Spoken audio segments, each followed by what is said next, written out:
Good morning ગુજરાતમાં સ્વાગત છે દોસ્તો. હું શૌનક વ્યાસ. અને મિત્રો, આપણે હંમેશા એમને આભારી રહેવું જોઈએ કે જે આપણને જીવન આપે છે. આપણા માતા પિતા તો ખરા જ, પણ કુદરતે આપણને આટલું સરસ જીવન આપ્યું.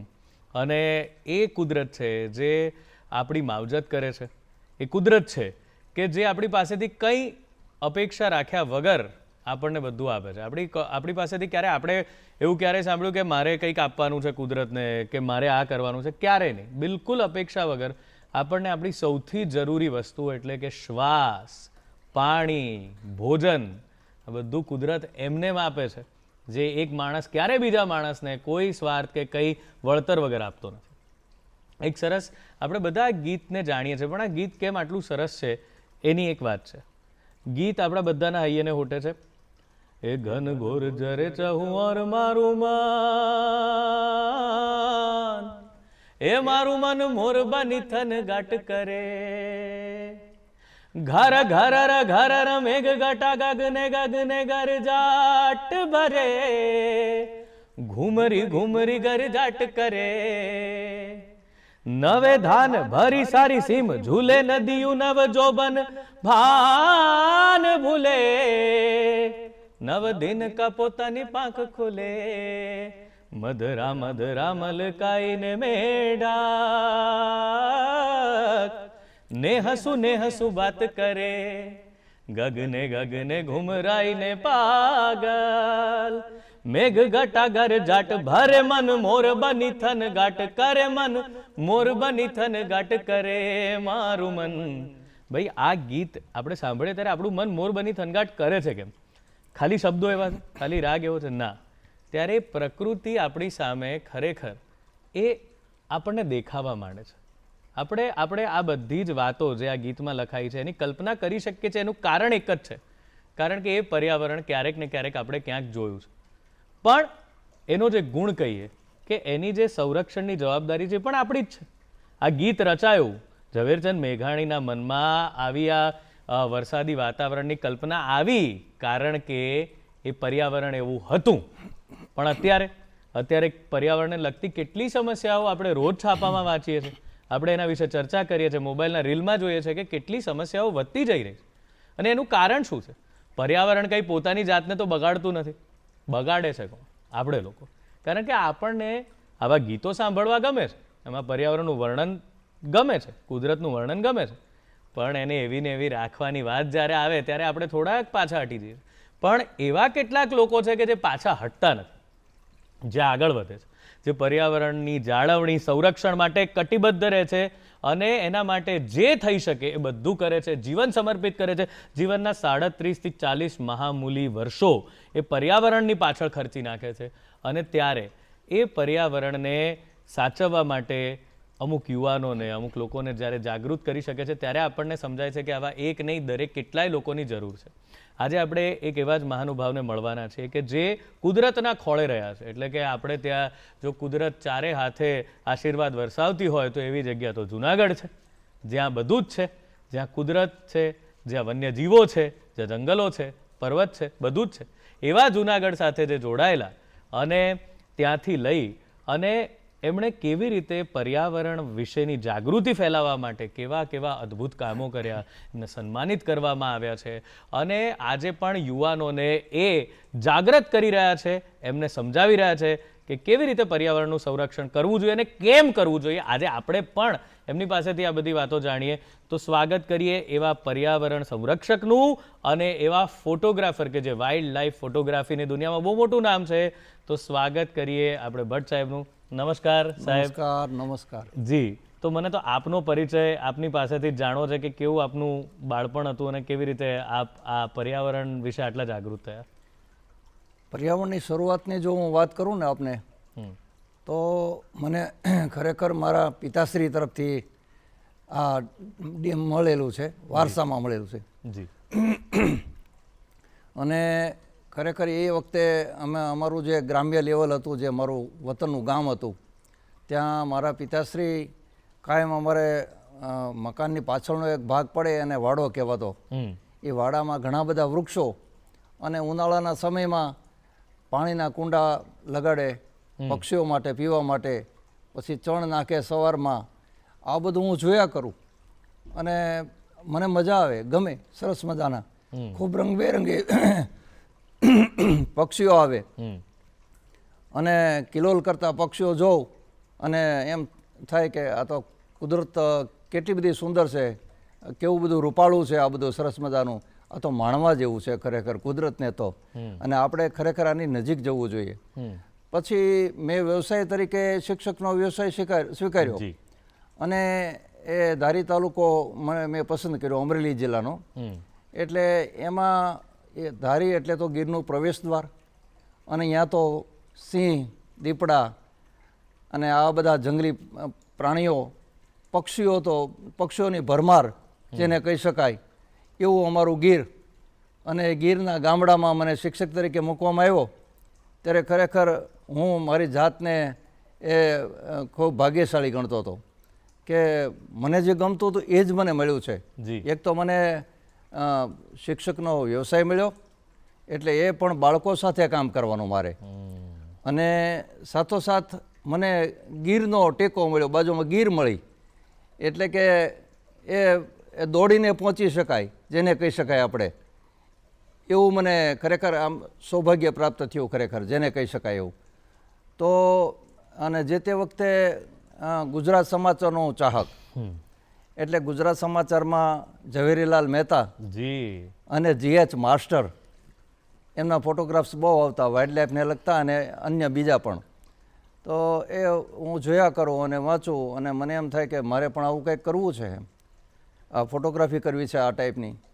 પછી ધીમે ધીમે એમાં હું આગળ વધ્યો અને મારા એક સંબંધીને મેં વાત કરી કે મારે વાઇલ્ડ લાઈફ ફોટોગ્રાફી શરૂ કરવી છે, પણ મને કે વડીલ આ સમય તો અત્યારે તો તમારે વાઇલ્ડ લાઈફ ફોટોગ્રાફી કરવી હોય તો આ બધા લેન્સ ને કેમેરા ને તો બધું અહીંયા મળે નહીં, કે બોમ્બે જવું પડે અને ત્યાંથી મળે, અને આમાં તો તમારે ખૂબ સમયનો ભોગ આપવો પડે અને ખર્ચ પણ એટલો બધો થાય. તમે તો શિક્ષકનો વ્યવસાય કરો છો તો આ બધું કઈ રીતે પરવડે મને કે.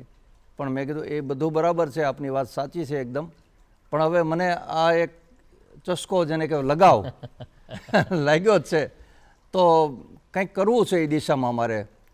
તો કે સારું હોય, કાંઈ વાંધો નહીં, હું તમને થોડા સમયમાં કેમેરો અને લેન્સ પણ મગાવી દઈશ. અને એ વખતે નિકોન કેમેરો અને 70-300નો લેન્સ એવો નાનકડો કેમેરો વસાવ્યો અને ધીમે ધીમે એ ફોટોગ્રાફીની શરૂઆત કરી. અને ધીમે ધીમે નાના મોટા પક્ષીઓની ફોટોગ્રાફીની શરૂઆત પક્ષીઓથી કરી.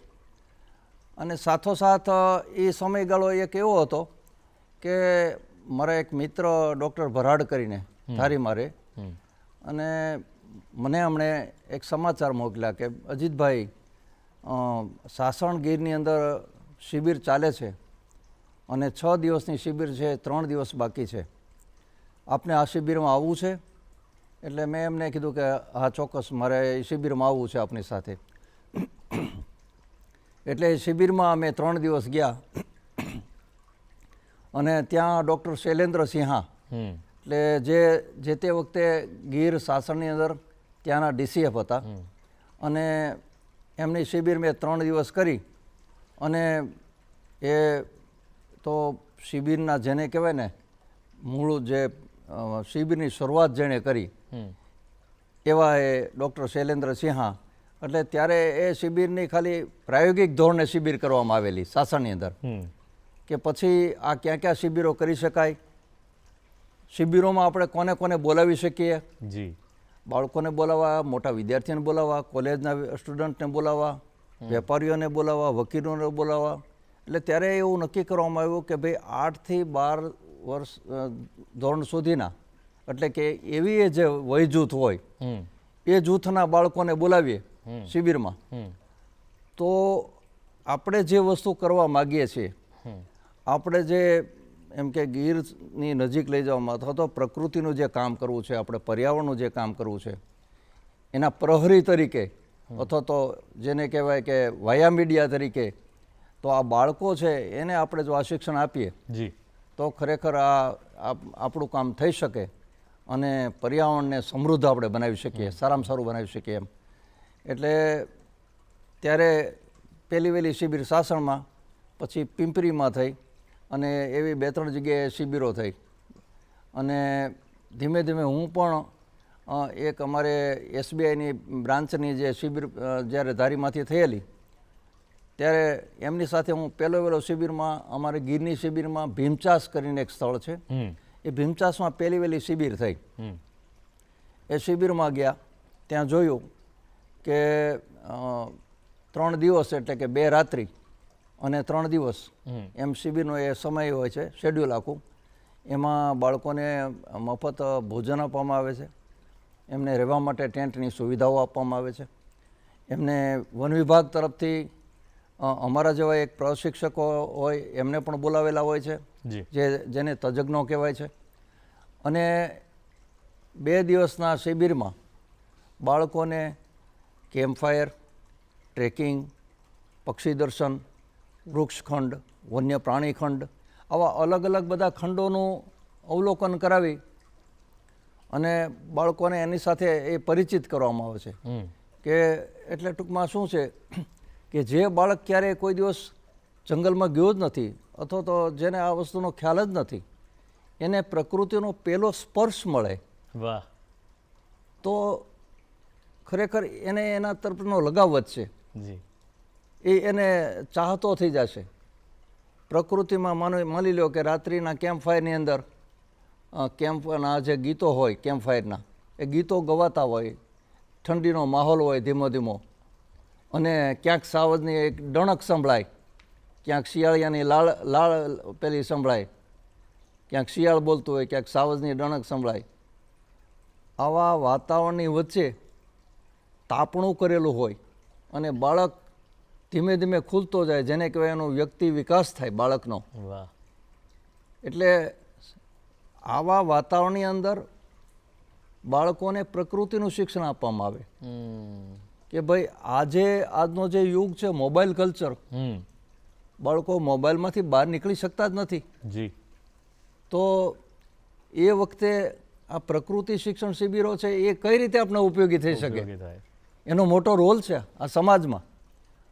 એટલે એ શિબિરમાંથી બાળક જ્યારે બહાર આવે કે પોતાના ઘરે જાય, ત્યારે ખરેખર મેં એક જોયું છે, મેં તો એમ માનું કે એનો ફીડબેક લીધેલા છે શાળાઓમાં જઈને, કે ભાઈ આ પ્રકૃતિ શિક્ષણ શિબિર કરી આવ્યા 2-3 દિવસ ગીરમાં, તો આપણે કેવું લાગ્યું એમ, અથવા તો હવે પછીનું આપનું કેવું છે, એટલે કે શું કરવા માગો છો એમ પર્યાવરણ માટે. તો બાળકો પાસેથી એવું જાણવા મળ્યું કે હવે સર અમે વૃક્ષ વાવશું અમારી શાળાઓમાં, અને સરસ મજાના આવા નાના મોટા કાર્યક્રમો કરશું, અમે પ્લાસ્ટિકનો ઉપયોગ નહીં કરીએ. આજે પ્લાસ્ટિકે જેને કહીને કે આપણા વાતાવરણની અંદર એક ભરડો લઈ લીધો છે એવું કહી શકાય એમ, કારણ કે વધતું પ્રદૂષણ અને ઘટતી જતી વન સંપદા આ આજનો મોટો યક્ષ પ્રશ્ન છે. આજે વૃક્ષો હોવાય છે ઓછા, કપાય છે જાજા, આ સમસ્યા છે આપણી બધાની. તો આજે જ્યારે એક બાળકને આ વસ્તુનો ખ્યાલ આવે કે હું વૃક્ષ વાવીશ, હું પક્ષીઓના પાણીના કુંડા મૂકીશ, આવા બધા પ્રયત્નો કરે, ત્યારે એ બાળક ખરેખર મોબાઈલ કલ્ચરમાંથી બહાર નીકળીને, જેને કહેવાય કે એને ક્રિએટિવ માઇન્ડ જેને કહી શકાય આપણે, કે એક વૈજ્ઞાનિક એમાંથી બની શકે. આપણે હું એક દાખલો આપું શિક્ષણનો, પ્રકૃતિ શિક્ષણનો, કે અમારે ત્યાં ચિખલકુબા ગામ છે, એટલે અત્યારે જ્યાં કેમ્પ સાઇટ જે અત્યારે ચાલે છે, અત્યારે ત્યાં એક અમરેલી જિલ્લાનું ગામ સરંભડા, અને ત્યાંનો વિદ્યાર્થી એ શિબિરમાં આવેલો, અને શિબિર કરીને ગયા પછી એટલે ટૂંકમાં શું છે, વન્ય પ્રાણીઓને એક રેસ્ક્યુ કરવાનો કાર્યક્રમ ચાલતો હોય છે. હવે આ બાળક શિબિરમાંથી ગયા પછી એને એવો વિચાર આવ્યો, એને રેસ્ક્યુ સેન્ટર બતાવવામાં આવ્યું, એમના પછી એને એવો વિચાર આવ્યો કે આ જે રેસ્ક્યુ છે એને સરળ રીતે રેસ્ક્યુ કરી શકાય એવું હું કંઈ સંશોધન કરી શકું. તો તો ખરેખર એમણે સંશોધન કરીને બતાવ્યું અને આ લોકોને વન વિભાગને બોલાવીને બતાવ્યું કે જુઓ આમ એક મેં નવો મારો પ્રોજેક્ટ તૈયાર કર્યો છે તો આપ જુઓ અને એને એક્સેપ્ટ કર્યો ડિપાર્ટમેન્ટે. જી.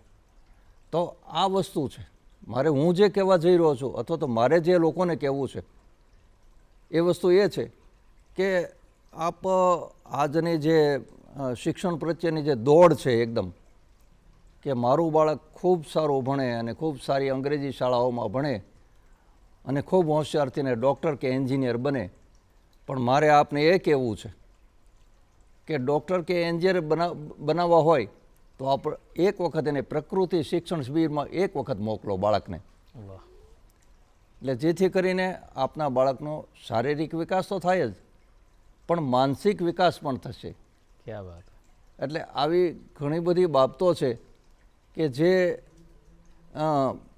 પ્રકૃતિની સાથે વણાયેલી છે અને આજે આપણે જેને આપણે એમ કહી શકીએ કે આપણે થોડા પ્રકૃતિથી દૂર જતા હોય એવું લાગી રહ્યું છે, મને લાગી રહ્યું છે એવું. હા હા. ટેકનોલોજીના યુગમાં ટેકનોલોજી જરૂરી છે, હું માનું છું, ચોક્કસ માનું છું, પણ એની સાથે સાથે આપણે જો પ્રકૃતિની સંભાળ નહીં રાખીએ જી તો ખરેખર આપણે એમાં નાલેશી ભર્યું પગલું ભર્યું કહેવાય છે. બહુ સાચી વાત છે અજીતભાઈ આપની. તો અજીતભાઈ સાથે આ વાત ચાલી રહી છે અને બહુ મહત્વની વાત ચાલી રહી છે કે પ્રકૃતિની જાળવણી કરવી, પ્રકૃતિ વિશે જાણવું, પહેલાં તો જાળવણી તો પછી થશે પણ જાણવું પ્રકૃતિ શું છે એનો સ્પર્શ કરવો એ દરેક વ્યક્તિ માટે અને ખાસ કરીને બાળકો માટે બહુ જરૂરી છે અને એ બિરદાવવા લાયક કામ એ વર્ષોથી કરી રહ્યા છે. હજુ એમની પાસેથી એમની ફોટોગ્રાફીની વાતો પણ આપણે જાણવાની છે, પણ અત્યારે સમય છે એક વિરામનો, તો લઈએ એક વિરામ. વિરામ બાદ સ્વાગત છે ગુડ મોર્નિંગ ગુજરાતમાં આપનું મિત્રો. અને અજીતભાઈ ભટ્ટ છે કે જેમણે શિક્ષક તરીકે પોતાની સેવાઓ આપી અને સાથે સાથે બાળકોને પ્રકૃતિનું જ્ઞાન આપ્યું અને પ્રકૃતિ વિશે જાગૃતિ લાવ્યા છે. તો અજીતભાઈ આપે ઘણા બધા આપે એક ચેરિટેબલ ટ્રસ્ટ પણ શરૂ કર્યું અને જેના થકી પણ આપ ઘણી પ્રવૃત્તિ કરો છો. એ પ્રવૃત્તિ શું છે અને એમાં લોકો કેવી રીતે જોડાય છે? મને બહુ આનંદ થયો કે 2013ની સાલમાં આ પ્રવૃત્તિ કરતાં કરતાં મને એક એ વિચાર આવ્યો કે હું એકલો આ પ્રવૃત્તિ કરું છું તો લોકોને સાથે સાંકળું તો કેવું રહે એમ. એટલે ધારીની અંદર એક નેચર ક્લબની સ્થાપના કરી પહેલાં અને ધીમે ધીમે આગળ જતાં અમે પહેલાં રજિસ્ટ્રેશન કરાવ્યું એમનું અને હોર્નબિલ નેચર ટ્રસ્ટ નામની સંસ્થાની સ્થાપના 2013માં કરી. ત્યારે લગભગ એમાં નાના મોટા વિદ્યાર્થીઓ એટલે એમાં 50 સભ્યોનું એક ગ્રુપ બનાવ્યું અને મિત્રોને બોલાવીને પહેલી મિટિંગ કરી અને એમની સાથે વાત કરી કે ભાઈ આ રીતે આપણે એક નેચર ક્લબની સ્થાપના કરી રહ્યા છીએ, આપણે ગીરની નજીક છે અને વધારે આ ક્ષેત્રમાં કામ થાય એવું આપણે કંઈક કરવું છે. જી. એટલે બધા મિત્રો હોશભેર બધાએ સ્વીકાર્યું આ વાતને અને ત્યાર પછી અમે એ દિશામાં કામ કર્યું. તો પહેલાં તો જાણે ચકલી બચાવો અભિયાન એ મેં રાજકોટના એક ડૉક્ટર એક વીડી બાલા સાહેબ કરીને છે એ ત્યાં રાજકોટમાં કામ કરતા અને ત્યારે એ ચકલીઓના માળાનું વિતરણ કરતા. તો મને એ વિચાર આવ્યો કે તો આપણે ધારીમાં આ વસ્તુ કરીએ તો કેમ રહી, કારણ કે ચકલીઓના માળા બનાવવા માટેની જગ્યા જ નથી રહી. મારે એ જ જાણવું છે આપની પાસેથી કે ચકલીઓ નાનપણમાં તો ઘરના આંગણે આવતી છે, ઘરમાં સુધી અંદર આવી જતી, હવે ચકલીઓ જોવા નથી મળતી, શું કારણ છે? બસ આ જ કારણ. આપનો બરોબર છે, એ સવાલ બરોબર છે, મને ગમ્યો એ ખરેખર. કારણ કે પહેલાં આપણા જે મકાન હતા ને એ દેશી મકાન હતા, નળિયાવાળા મકાન, એટલે એમાં ક્યાંક ને ક્યાંક ચકલીને માળો કરવા માટેની જગ્યા મળતી હતી. હવે જે આ સ્લેબવાળા મકાનો થયા અથવા તો અત્યારે મોટા શહેરની અંદર તો બધા હાઈરાઇઝ બિલ્ડિંગો જેને આપણે કહી એમાં તો એનું કોઈ સ્થાન જ નથી. એટલે એમના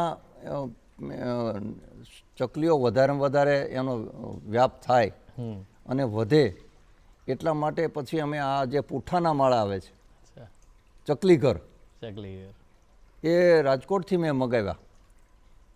ત્યારે જે તે વખતે અમે 5000 માળા મગાવ્યા રાજકોટથી અને પછી નાનકડો એવો સમારંભ ગોઠવી વન વિભાગને સાથે જોડી અને કાર્યક્રમ કર્યો અને લગભગ આસપાસના ધારી તાલુકાના બધા મોટાભાગના ગામડાઓમાં અમે આ ચકલીના માળાનું વિતરણ કર્યું. એટલે લોકોની મજા આવી અને લોકોના વ્યૂ એવા મળવા માંડ્યા કે અમારે ત્યાં ચકલીએ માળો કર્યો છે અને એમાં બચ્ચા મૂક્યા છે, એટલે કે અમને બહુ આનંદ થાય છે, અમારા બાળકોએ પણ બહુ રાજી થયા છે એમ. એટલે એક એ કાર્યક્રમ કર્યો એટલે અમને થોડો ઉમંગ વધ્યો, અમારો ઉત્સાહ વધ્યો એમ કે આમાં તો ઘણું બધું કરવાનું છે એમ. એટલે પછી માનો કે વૃક્ષારોપણનો કાર્યક્રમ, ચોમાસું આવે એટલે લગભગ અમે દર ચોમાસે 50-60 વૃક્ષો વાવીએ. એટલે ખાલી વાવીએ નહીં, પણ વાવીને એનો ઉછેર કરવાની જવાબદારી અમે દરેક વ્યક્તિને આપી. અચ્છા.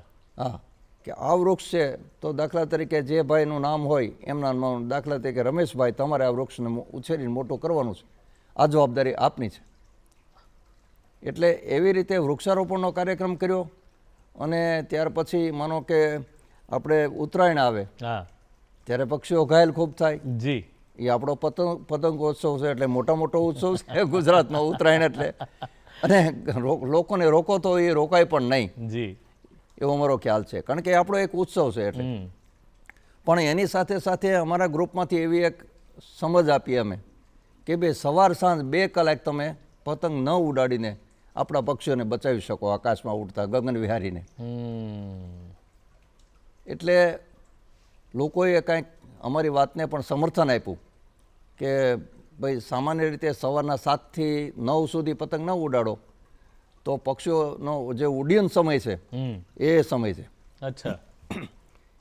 એટલે પક્ષીઓ ઘાયલ ઓછા થાય, અને ઘાયલ થાય તો અમને સારવાર માટે અમે જે ડૉક્ટર હોય એમને સાથે રાખી અને એમને સારવાર આપી અને પાછા મૂળ સ્થિતિમાં આવે ત્યારે એમને વેટરનરી ડૉક્ટરને સાથે રાખીને આ બધું કાર્ય કરીએ. પછી નાના મોટા ટ્રેકિંગ કાર્યક્રમો ખૂબ કરેલા. એટલે જેથી કરીને શું છે કે વધારે વિદ્યાર્થીઓ જોડાય આમાં, વધારે વિદ્યાર્થીઓ જોડાય. જી.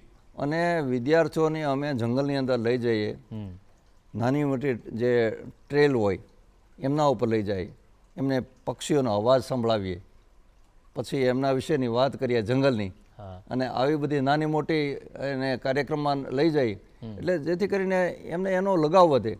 એ દિશામાં એ પોતે તો કામ કરશે જ, ઘરે જઈને પણ વાત કરશે અને પોતાના સમાજમાં 2 મિત્રો છે એમને પણ આ વાત કરે કે ભાઈ આ વસ્તુ એક આપણા પર્યાવરણના ભાગરૂપે આ વસ્તુ કરવા જેવી છે, જરૂરી છે. હા, એટલે આવા ધારીની અંદર ઘણા નાના મોટા આવા બધા કાર્યક્રમો આપ્યા. એટલે હા, એટલે જેથી કરીને સમાજની અંદર એક મેસેજ જાય કે આજે પર્યાવરણની સ્થિતિ શું છે.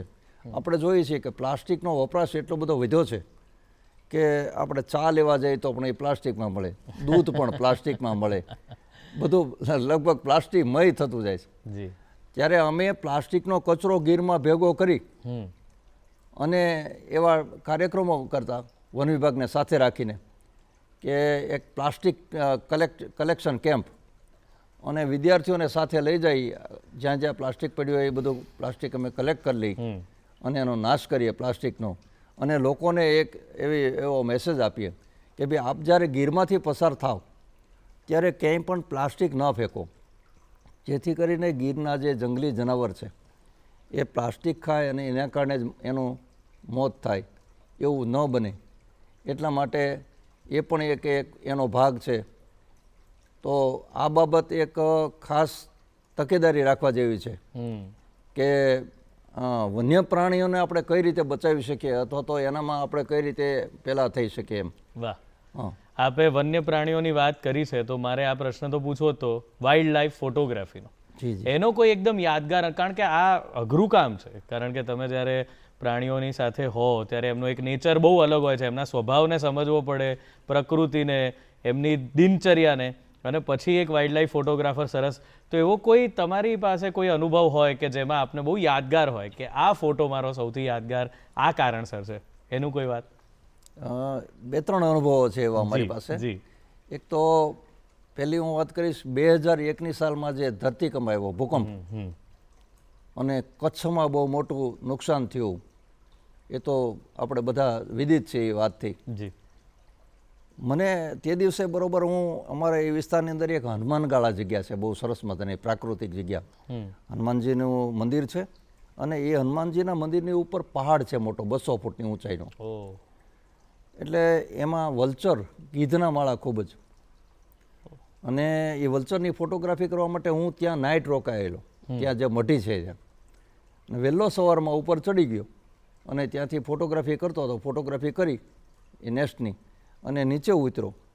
નીચે ઉતર્યા પછી અમે જ્યારે આગળ વધતા હતા, લગભગ 8:25 કેવો ટાઈમ હતો મારો ખ્યાલ મુજબ. એ સમયે ઓલા જે મઢીની જે જગ્યા છે એમાં જે શેડમાં પતરા નાખેલા હોય ને એનો ખૂબ જ અવાજ આવ્યો, ખળભળાટ આમ, અને થોડી ધરતી ધ્રુજતી હોય એવું લાગ્યું.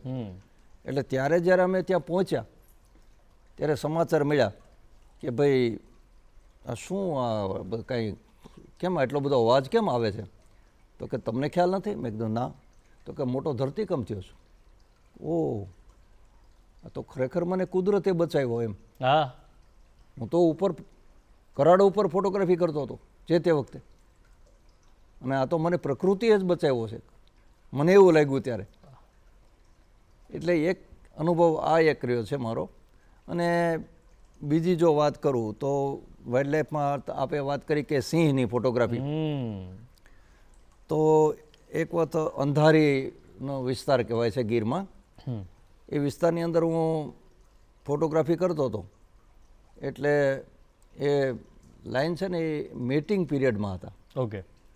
અને હું તો ઘણો બધો દૂર હતો, પણ મેં એની ફોટોગ્રાફી કરવા માટે કેમેરો સેટ કર્યો અને ફોટોગ્રાફીમાં સ્નેપ એકાદ લીધો અને ત્યાંથી સિંહે, જેને કહેવાય મારી સામે દોટ મૂકી, એમ એકદમ મારા ઉપર એટેક કરવાની પેલી કરી એવું. એટલે હું દૂર ઘણો હતો, મારી પાસે લેન્સવાળો કેમેરો હતો એટલે હું ઘણો દૂર હતો. પણ ત્યારે એ એક અનુભવ થયો કે આ કેટલી અઘરી વસ્તુ છે એમ. અથવા તો જંગલી જે જનાવર છે અથવા તો જે સિંહ છે એની જે હેબિટાટ છે એ હેબિટાટમાં આપણે કોઈ પણ જાતનું એમને જેને કહેવાય ને કે ડિસ્ટર્બ કરી શકતા નથી એમના, કારણ કે આપણે એમના ઘરમાં છીએ. જી. અને એમના ઘરમાં ગયા પછી એમના નિયમો ચાલે છે, આપણા નિયમો ચાલતા નથી. એટલે એક માનવું રહ્યું જી કે એ તો જંગલનો રાજા જ છે અને ત્યાં તો એનું શાસન જ ચાલે, આપણું ન ચાલે. એટલે એ ચોક્કસ બાબત છે. એક આ અનુભવ. પછી બીજી વસ્તુ એક હજી પણ આપણે હું કહું કે ગીરની એક ફોટોગ્રાફી હું કરતો હતો ત્યારે બરોબર ઉનાળાનો સમય શરૂ થઈ ગયેલો, એટલે મે જૂનો સમય. અને એક ક્રેસ્ટેડ ટ્રી સ્વિફ્ટ, વન અબાબિલ, વન અબાબિલનો એ નેસ્ટિંગ હતો બરોબર. અને મેં સમાચાર મેળવ્યા કે ભાઈ મારે આમની એક ફોટોગ્રાફી કરવી છે. તો મારી સાથે એક ડાંગર સાહેબ કરીને હતા જંગલ ખાતાના. અમે બે બાઇક મૂકી દીધું અને ત્યાંથી મને કહેવાય અહીંથી ચાલીને જવું પડશે, અહીં બાઇક ચાલે એવું નથી. એટલે ચાલતા ચાલતા 1.5-2 કિલોમીટર અમે પહોંચ્યા. ત્યારે મને તરસ લાગી, કારણ કે સખત તાપ ઉનાળાનો અને 1-1.5નો સુમારો બપોરનો. તો મેં કીધું મને પાણીની તરસ બહુ લાગી છે. તો મને કે પાણીની 2 બોટલ તો ત્યાં પડી રહી છે બાઇક ઉપર. અને હવે તો મને કે સાહેબ આપને બહુ દૂર નથી, બહુ નજીક જ છે, આપ થોડા આગળ આવો તો આપણે પહોંચી જશું સ્થળ ઉપર. ઘણું બધું પાછું ચલાવ્યા પછી તોય એ સ્થળ માંડ આવ્યો.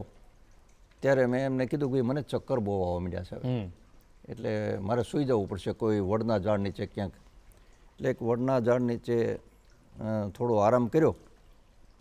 ત્યારે મેં એમને કીધું, આ વડની જે કૂપળો હોય ને એ કૂપળો તમે તોડીને મને આપો. અને એ ખરેખર એ ડાંગર સાહેબે મને એ કૂપળો આપી અને એમનાથી જે પાણીનો જે મને સોર્સ ઊભો થયો હતો એ કૂપળોથી મેં પૂરું કર્યું. અને પછી એમાંથી હું સ્વસ્થ થયો ખરેખર. અને ત્યાર પછી મેં ટ્રી સ્વિફ્ટની ફોટોગ્રાફી કરી એમ. આ એક મારો અનુભવ રહ્યો છે. એટલે કેટલી જાણકારી જોઈએ ને તમને કે આવી પરિસ્થિતિમાં તમે હો ત્યારે તમને વૈકલ્પિક કઈ કઈ વસ્તુઓ છે એ તમને ખબર હોવી જોઈએ. એટલે ખરેખર તો મારે આપણે એ કહેવું છે કે પ્રકૃતિને તમે બચાવો તો પ્રકૃતિ તમને બચાવશે. વાહ. આ વસ્તુ છે. બીજું આપણે એક વાત એ પણ કરવી છે કે વાઇલ્ડ લાઈફ ફોટોગ્રાફી તો અઘરી જ છે, કારણ કે એમાં આપણે ધીરજ જોઈએ, ખૂબ જ જી. સમય જોઈએ પૂરેપૂરો. હમ. તમારી પાસે સમય હોય તો જ ફોટોગ્રાફી થાય, કારણ કે એ કોઈ વસ્તુ એવી નથી કે કોઈ બર્ડ્સ કે કોઈ વન્ય પ્રાણી એમ તમે એમ કહો કે ભાઈ સામે ઊભા રહી જાઓ અને મારે ફોટોગ્રાફી લેવા છે, એવું તો એ શક્ય જ નથી.